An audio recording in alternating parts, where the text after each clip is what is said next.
Hello ඉතින් කොහොමද ඔයගොල්ලන්ට මම හිතනවා හැමෝම ගොඩක් ආදරෙන් සතුටින් පරිස්සමින් ඇති කියලා. ඉතින් මේ වීඩියෝ එක නම් මගේ channel එකත් එක්ක එකතු වෙලා ඉන්න ආදරණීය සහෝදරියන්ටයි මම වෙන් කළේ. ඉතින් එන්න අපි යමු වීඩියෝ එකට. මීටයි මේක තමයි අද මගේ ටොපික් එක. ඔගොල්ලෝ මේක අහලා නම් තියෙනවා. ඕනි තරම් වීඩියෝස්ත් බලලා ඇතිනේ. හැබැයි ඔයාට මේ ටයිම් එකක් තියෙනවද? එන්න අපි කතා කරමු. ඔයා දන්නවද? ඔයාගේ අධික කාර්යබහුල ජීවන රටාවත් එක්ක ඔයා කොයිතරම් මිස් කරනවද කියලා. හස්බන්ඩ්ගේ කැමතිම කෑම, දරුවන් ගෙදර යද්දී ගෙනියන පොඩි චොක්ලට් කෑම, ගෙදර ගිහිල්ලා රැට ඩිනර් එකට මොනවද හදන්න කියන එක ගැන ඔයා කොයිතරම් worry වෙනවදනේ.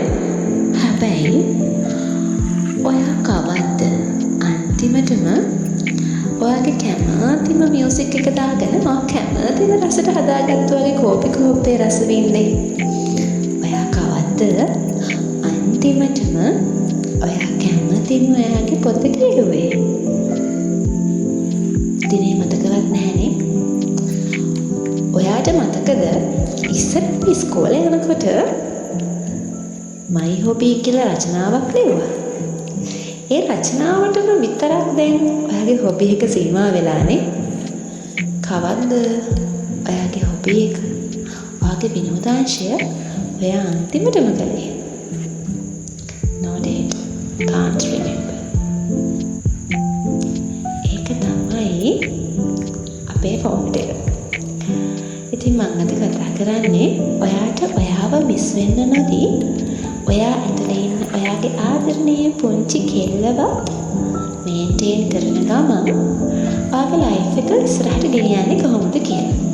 මම කියන්නම් පුංචි ටිප්ස් ටිකක්. මේවා ෆලෝ කරලා බලන්නකෝ. පළවෙනි එක තමයි දවසට එක විනාඩි 20ක් ඔයා වෙනුවෙන් තියාගන්න. ඒ විනාඩි 20 ඇතුලේ ඔයාගේ අයිතිය ඔයාටම දෙන්න. ඔයා කැමතිම සින්දුව අහන ගමන් ඔයා කැමතිම විදියට හදපු ඔයාගේ රස තේ එක, කෝපි එක රස විඳින්න. අඩුම තරමේ කිසිම අදහසක් නැත්තම් මොකොත්ම නොහිතා එළියේ පුටුවක් තියාගෙන අහස දිහා බලාගෙන ඉන්න. ඔයාට සැනසීමක් දැනේ. Tip number 2. විනෝදාංශයක් තෝරගන්න. අර මම ඔයාලට කලින් කිව්වා කලින් ලියපු මයි හොබි රචනාව. එන්න. දැන් ඒකට පණ දෙන්න කාලේ හරි. පොතක් කියවන්න, කවියක් ලියන්න. මේ වෙනකන් ඔයා කවදාවත් හදලා නැති කෑමක් YouTube එකෙන්, Facebook එකෙන් බලාගෙන හදලා බලන්න. ඒක ඔයාගේ පවුලේ අය රස විඳින දිහා ආදරෙන් බලන් ඉන්න. කොයිතරම්නම් විනෝදාංශ තියෙනවද? ඔයා වෙනුවෙන් තාමත් ඒව බලාගෙන ඉන්නවා. දන්නවද? විනෝදාංශයක් කරන එකෙන් ඔයාගේ මනස රිෆ්‍රෙෂ් වෙනවා. Tip number 3.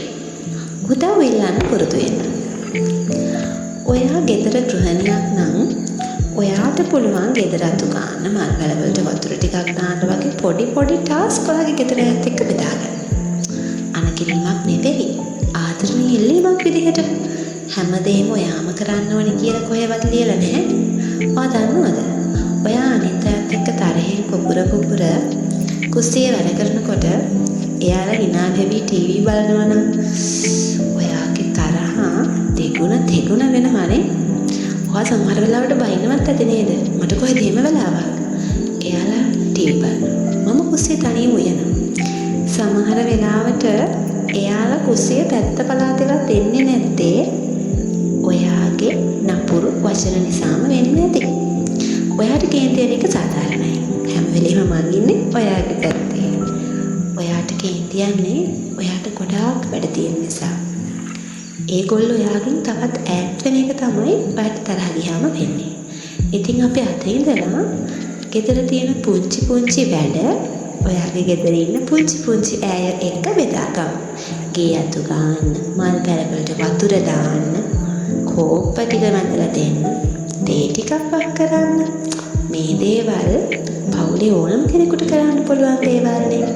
ඒවා අපි පවුලේත් එක්ක බෙදාගමු. අනකිරීමක් නෙවෙයි, ආදරෙන් කියනකොට ඒගොල්ලෝ යට තවත් ලං වෙයි. වැඩ ඔක්කොම කලින් ඉවර කරාම ඔයාටත් එයාලා එක්කම ටීවී එක ළඟ වාඩි වෙලා ආදරෙන් ටීවී බලන්න පුළුවන්. ඔයාලගේ පවුල කියන්නේම වැඩ බෙදාගෙන කරලා අරමුණක් දිනන එක මිසක් තනි වෙන එක නෙවෙයි. ඉතින් ඒ නිසා පවුලේ බැඳීම් තවත් ලං කරගන්න පුළුවන් මේ ටිප් එක ඔයා පුරුදු වුණොත්. Tip number 4. අද දවස ගැන ඔයා සතුටු වෙන්න. ඔයා හිතන්න ඔයා අද දවස හොඳටම කළා කියලා. මග හැරෙන් තියෙන්නේ නැති.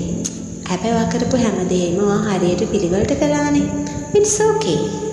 වර්තව කාලය තියෙනවා. ඉතුරු වැඩ ටික කරන්න කිසිම හදිසියක් නැහැ. ඔයාගේ ගෙදරනේ එක දවසක් මිදුලතු ගන්න ටයිම් මදි වුණාම ඒක හිත ඔයාගේ ඊළඟ දවසම නාස්ති කරගන්න එපා. ඒක මිස් වෙන්න දෙන්න. මේ ලෝකේ කවුරුත්ම පර්ෆෙක්ට් නැහැ.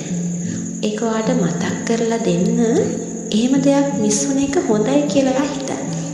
ඔයා ඉවර කරපු වැඩ ටික ගැන ඔයා සතුටු වෙන්න. ඔයා අද ඇචීව් කරපු පුංචි දේවල් වලට පවා දවසේ අවසානයේ ස්තුතිවන්ත වෙන්න. වෙනතට වඩා ඔයා අද විනාඩි 5කට කලින් ඔෆිස් එකට ගියා නම් ස්තුතිවන්ත වෙන්න. ඔයාට දෙන්න යන්න උදව් කරපු බස් ඩ්‍රයිවර්ට පවා. අද ලන්ච් එක ඔන් ටයිම් ගන්න පුළුවන් වුණා නම් ස්තුතිවන්ත වෙන්න ඒකට. පුංචි දේවල් වලින් සතුට හොයාගන්න. සතුට තියෙන්නෙම අපි කවුරුවත් නොහිතන පුංචි තැන්වල. Tip number 5. ඔයාටම තෑගි දෙන්න. ඔයා දන්නවද? මාසේ අවසානයේ කකුල් දෙක රිදෙනකන් දුවලා හදි බැටිලා ගන්න පඩියත් ඔයා වියදම් කරන්නේ ඔයාගේ පවුලේ අයගේ සතුට වෙනුවෙන් විතරනේ. හැබැයි එතනදී ඔයා ෆේල්. ඔයා යන්න ඔයා කැමතිම ලව ෂොප් එකකට. ගිහින් ඔයා කැමතිම නේල් කලර් එක, අයි ෂැඩෝ පැලට් එක, ලිප්ස්ටික් එක ගන්න. ඒකට කාලය දෙන්න. ඔයා කැමතිම චොකලට් එක හස්බන්ඩ් අරන් දෙනකම්, බොයිෆ්‍රෙන්ඩ් අරන් දෙනකම් ඉන්න එපා. ඔයා වෙනුවෙන් ඔයාගේ සල්ලි වලින් ඔයා මේක අරගෙන ඔයාට තෑගි දෙන්න. හැම මාසෙකම ඔයා ගන්න සැලරි එකෙන් පුංචි කොටසක් ඔයා වෙනුවෙන් වෙන් කරන්න. ඔයා කැමතිම දෙයක් ගන්න සල්ලි වියදම් කරන එක අමතර වියදමක් නෙවෙයි. ඒක ඉන්වෙස්ට්මන්ට් එකක්, ආයෝජනයක්. ඒකෙන් ඔයාගේ මනසට ඔයා පණිවිඩයක් දෙනවා ඔයාට ඔයාව ගොඩාක් වටිනවා කියලා. අනුන්ගේ ජීවිතවල ඔයාගේ වටිනාකම හොයන්නේ නැතුව මුලින්ම ඔයාගේ ජීවිතය ඇතුලේ ඔයා ඔයාට වටිනාකමක් දෙන්න. එතකොට තමයි අනිත් අයටත් ඔයාගේ වටිනාකම ෆීල් වෙන්න ගන්නේ. ඔයාගේ ජීවිතය ඇතුලේ ඔයාට වටිනාකමක් නැත්නම් කවදාවත් අනිත් අයට ඔයාගේ වටිනාකමක් ෆීල් වෙන්නේ නැහැ. ඒක තමයි තිත්ත ඇත්ත. හරි. ගොඩාක් කතා කරානේ. එක දෙයක් හරි ඔයාගේ ජීවිතයට ඇප්ලයි කරගන්නකෝ. මම ගොඩාක් කැමතියි ඔයා මේකෙන් පළවෙනි ටිප් එකයි පස්වෙනි ටිප් එකයි ඔයාගේ ජීවිතයට කොහොම හරි ඇප්ලයි කරගන්නවා නම්. ගර්ල් කෙනෙක් වුණාම ඒක තියෙන්නම ඕනි. ඔයාගේ වයස කොයිතරම් ලොකු ඉලක්කමක් වුණත් ඔයාගේ ජීවිතය ඇතුලේ ඉන්නවා ගොඩාක් ලස්සන, කියුට්, හුරතල්, බොළඳ ගර්ල් කෙනෙක්. චුටි ගැන්ලමෙක්. එයාව කවදාවත් මරන්න එපා. එයාව දිගටම මේන්ටේන් කරන්න. එයා තමයි ඔයාට ජීවත් වෙන්න අලුත් බලාපොරොත්තු දෙන්නේ. එයා නැති වුණ දවසට ඔයාට ජීවිතේ එපා වෙනවා. ඒ නිසා ඔයාගේ ආදරණීය ගැල්ලමම පරිස්සමින් තියාගෙන මේ ගමන අපි හැමෝම එකතු වෙලා යමු. ඉතින් මගේ ආදරණීය සහෝදරියන් හැමෝටම good luck.